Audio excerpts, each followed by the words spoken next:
Hey, Tub here. So yeah, just thought I'd go through one of the remixes I recently made.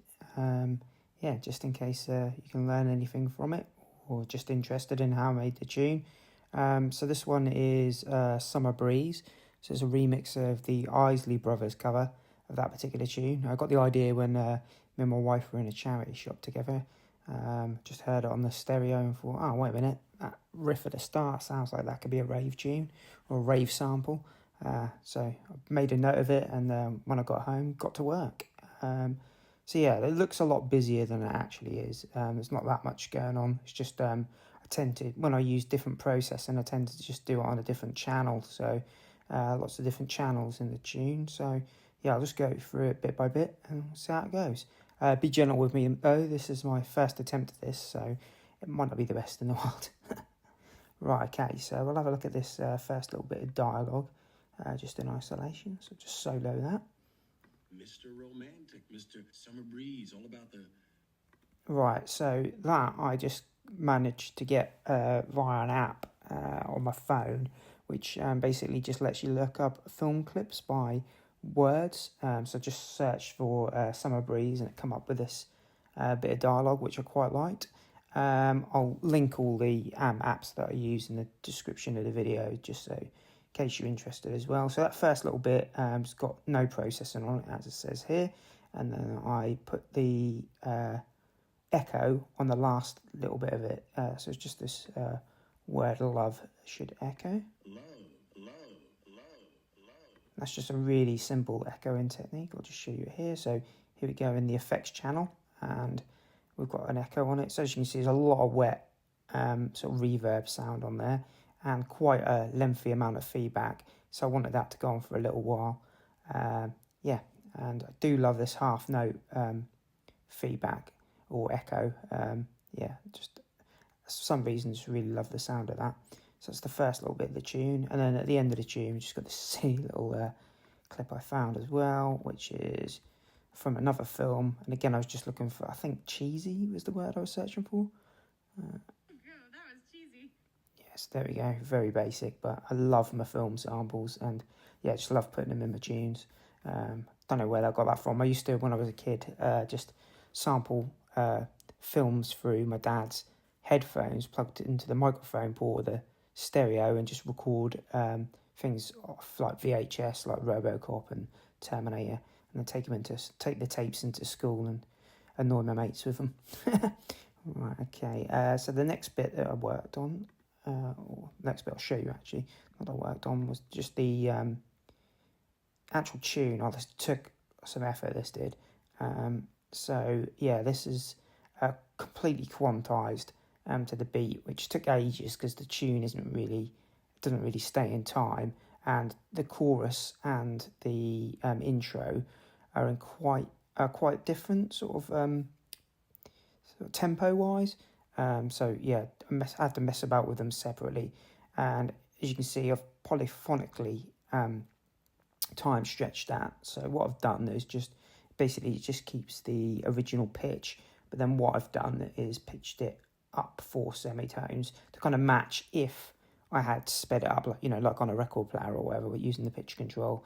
So sped it up to approximately what it'd be at. So this is just that soloed. Such an iconic tune. And as you can see, I've just repeated that like 4 times. I did stick a load of EQ on it, so I've rolled off the sort of 300, anything under 300 hertz. Really like when I pitch up samples, you just take a lot of the bottom end out just to make room for the sub and that kind of thing. And then I've rolled off the tops as well, just because it was quite harsh sounding, because it had been pitched up quite a bit. So yeah, that's the chorus bit. I won't play too much of it just in case I get a copyright strike. And then we've got the intro, which I also had to sort of time stretch and pitch up. Yeah, so 4 semitones again. But let's just have a little listen to that. Oh, just saw that. So you can just about hear the bass in there a little bit. But when you've got everything else going, you can't really pick that up at all. then I used just one little tiny bit of that intro at the start because it was quite repetitive, as you'll hear. Yeah, so what I did with that is just, I've just sort of faded that in just because it's quite repetitive. So it's just like an EQ high cut frequency, which just goes on. If I take that off, what do I do that there? Just sounds a bit weird. I think it's that lower frequency sound that makes it sound weird. So yeah, just basically EQ'd that in instead. Okay, so let's get rid of this view. So that's the intro. And then we've got, what else? Oh yeah, the kicks. So basically for the kicks, I was trying to get the sample into time. So all I did was just import a drum loop, which was this one here. So let's just have a closer look at that. So just from a sample pack, I can link to the samples I use. Shout out to like Billy Bunter for his sample packs that he produces with Sanction as well. So I've got a few of those. I've got the Alternate sample pack, which again was from Billy Bunter. And then there's Paul Cyril as well. He does some good sample packs. And then, just lots of other random stuff as well. I think there was a free Stompy one going about at some point. So I've got that as well. But this is like the whole drum loop. So it's just solo that.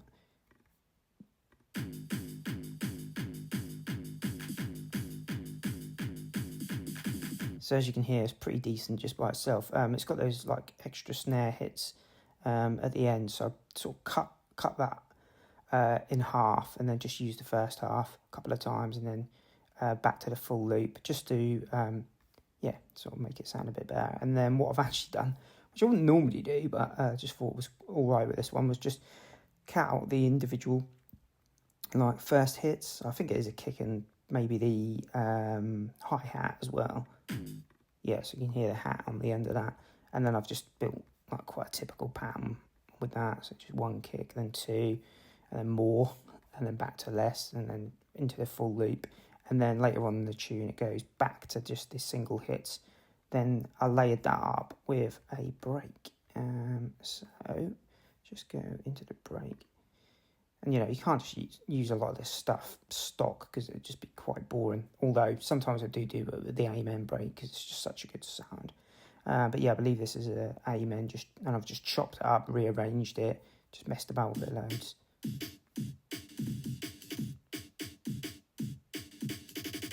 Kind of gives you the general idea. So yeah, just chop that to bits. And yeah, chopping breaks can be fun. Sometimes it's frustrating because I don't get the sound I want, but overall I'd say I enjoy chopping up the breaks. And then what have we got under that? So I think there's a hat pattern there. I think this is just a really basic hat pattern. Yeah, look, I've not checked. So here is the hat. I've not really done anything with that. I just love hats. Just straight hat pattern. Just sounds so good. There we go. So really unimaginative there, but just works. Sometimes you don't need to do anything with it. And then underneath that, we've got the crash. So this crash is a bit different to what I'd normally do. So let's just play this first one here. So as you can hear, it kind of goes on forever. And that's because I've put loads of reverb on that. So yeah, like 30% wet sound, and then 8-bar decay. So that's quite a long decay for any sound really. But just I don't know, because of this intro, it just sounded really good with it. So if I just play those two together, just kind of can. Yeah, it's just really lovely how that fades out. And then we've got a reverse crash underneath that. So let's just take a little look at that.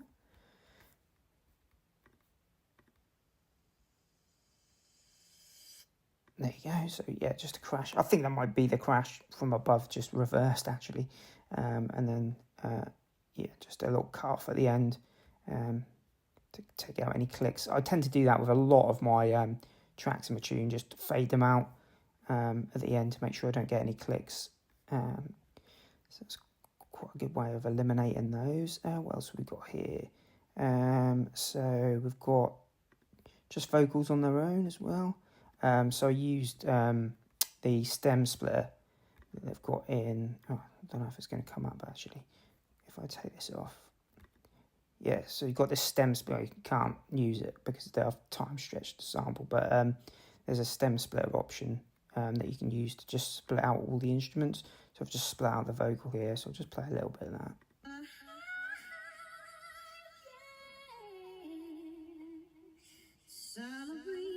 And, you know, you can't just use it like that on its own. It just sounds dreadful. So got loads of, I've got an EQ cutting off the bottom of that. I've got an echo, again 20% wet, so quite a bit of reverb there, and then 64% feedback, and that's on a quarter note instead. So I must have listened to that with a half note, I reckon, and thought, oh, wait a minute, it'll sound better on a quarter note. Cause I love the half note, as I said. And then we've got a bit of spread, because I think I've monoed the vocals as well, because it just didn't sound too good in stereo when you're ripping them, you know, with AI. It doesn't sound that great. You get like artifacts and that kind of thing. So just applied a little bit of spread to the higher frequencies. So it just makes it sound a bit better. Then what else have we got? Let's go some more Vox here. Let's just see what's going on there. Oh yeah, so I added this in later on because I just really wanted to use quite a few elements from the tune because it's just got so much good going on. And I did even add the guitar later on, which I'll play you in a bit. But yeah, just loads and loads of good bits in the original tune that I wanted to use. I think there's some more vocals over here. Oh yeah, that's just the chorus.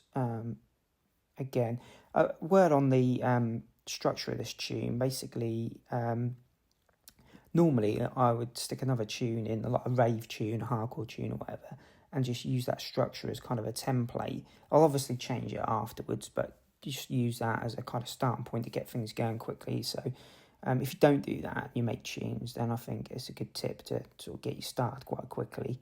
So I've gone through the drum loop. Oh yeah, another drum loop. So I think, is that the same drum loop? Oh yeah. So what I've done here is there's a bit where the tune I think breaks down. So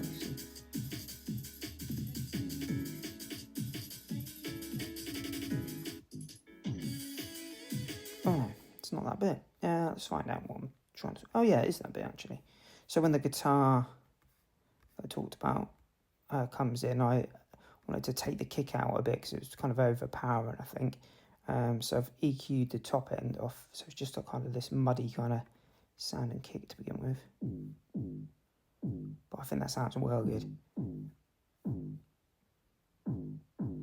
So instead of kind of just raising the volume, just raising the EQ instead, and just mucking about with that. And what else have we got? Oh, we've got a stab pan, we've got the sub. So we've got respace that I put in. So respace is that kind of quite famous bass sound. Just solo that for you. Here we go. So this is very simple.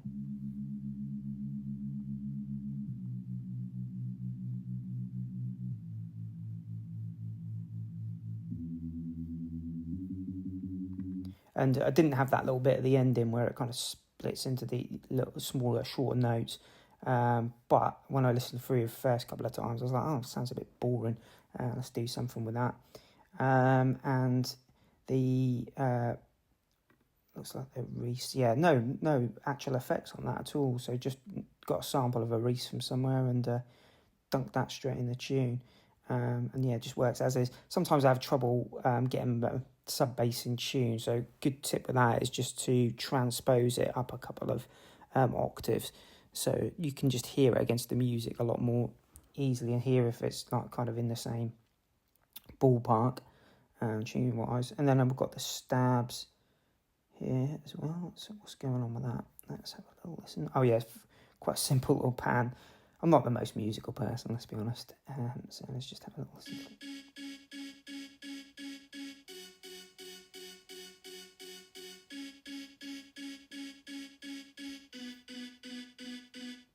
So on its own, it sounds pretty boring and rubbish, but actually in the tune, without that, it just doesn't sound quite as good. So if I just mute it,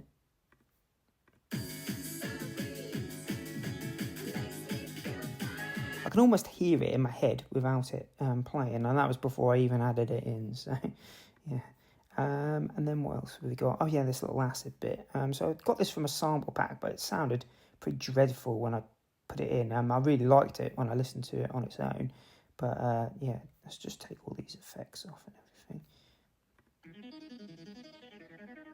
So originally it was this. So it sounds great, but just not in the context of this particular tune. So yeah, just added on. Just brought it up 9 semitones, and then and by the way, I just did that because it sounded all right with the rest of the music. I don't know if it's like technically in the right key or anything like that. I've then rolled off the bottom end. I've added that spread effect again, so this time just spreading it right across the left and the right channels quite heavily.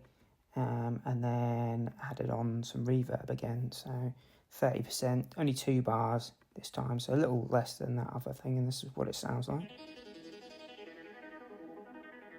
Almost kind of gives that summer breeze feel. That's a bit cheesy, but yeah, it does sound a bit like that. Oh yeah, and then I went into this piano section I added on really late. For some reason I wanted this to be quite a long tune. It might be because I got the guitar idea from like Heart of Gold, where it's got that guitar part in it. The guitar part in that is a bit more kind of sampled sounding. Like you can really tell when it goes from one chord to another that it's like, you know, a sample. Whereas I didn't want mine to be quite as obvious as that. But yeah, I've got a bit of crackle in there. Oh, I don't know if you can even hear that, to be fair. It's very quiet. And then, yeah, this piano, which I did have to mess around with a little bit. So, again, I managed to solo that with AI out of the tune. On its own, it sounds pretty bad, I think.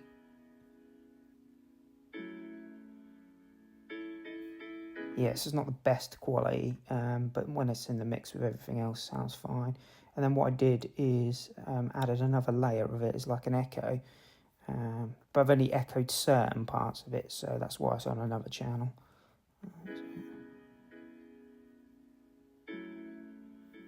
Just really like that, it's so laid back. And then with the crackles as well, I don't know, again, if you can really hear them. That's too quiet, I think, at this volume. But yeah, and we've got this break that I cut up over that as well. So I wanted to just, I love my happy hardcore and I love my jungle as well. So just wanted a bit more of a sort of jungle drum and bass feel to this bit. So again, I've, cut up that break quite a bit.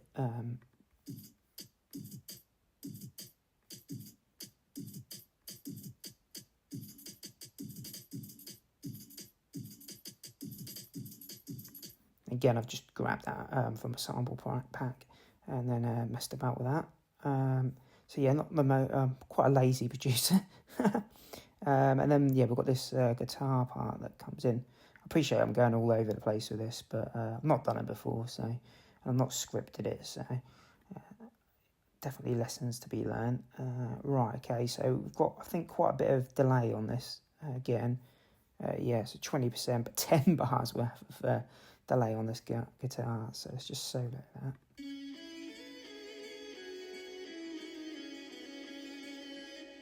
Cool, that does sound nice. So I've just put a little fade on the end there to make sure it doesn't pick up any click when it's repeating the echo, because that can be very, very annoying. And yeah, that was just, again, using the stem separator to get that out of the tune, and then yeah, just EQ'd it.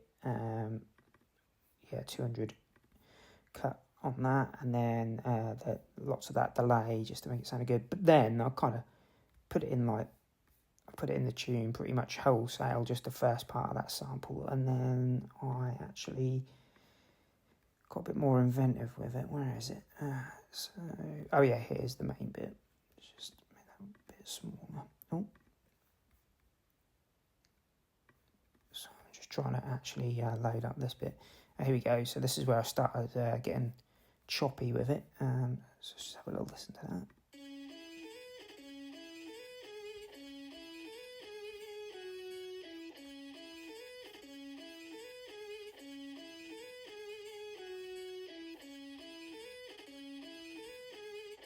I think I might have forgotten to put some fades on. Oh no, I've got fades. But obviously, you know, when everything's playing, and then it gets really choppy here. So on its own, doesn't sound amazing, but again, as part of the tune, does sound much better. And then, yeah, just little cuts of that over the vocal, just to intensify it towards the end of the tune. Then a little bit more acid at the end. Is there anything else off? Oh yeah, and also, what have I done with this reset? Because I've coloured it differently. Oh yeah, I changed the, so towards the end I just changed the notes to the re-spaces playing, just because I think I accidentally stumbled across it by hitting the wrong note, and then thought, oh, actually that sounds quite good, so just have a little listen to that. But yeah, it just sounds like a little bit darker, and I don't know why I decided to do that, but yeah, I just quite like it. Oh yeah, and the other thing I've got in here is these snare rolls. So these are really basic, just flipping it. Yeah, a lot of snare hits there, and then what I've done is I think just raise the volume of that, and I haven't even put a curve in there, so it's not realistic at all. Just show you that on its own.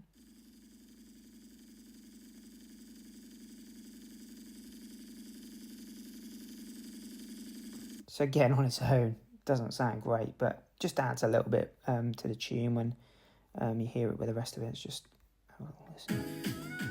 Yeah, so you can hardly hear it to begin with. And I think it slowly creeps in. There you go. Cut it in now. Okay, is there anything else? So we've got vocals. We've gone through them. So what I tend to do is put everything down to... Oh, I've ignored what I normally do on that first channel and that one.